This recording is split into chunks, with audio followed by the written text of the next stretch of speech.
A new enhancement has been added to improve the management of email, white and block lists.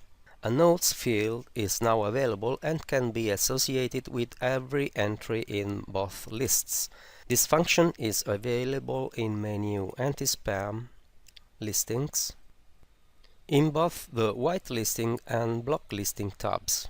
When adding a new email address, domain, IP address or CIDR, administrators can include a note to document why the entry was added, who requested it, or any other useful context.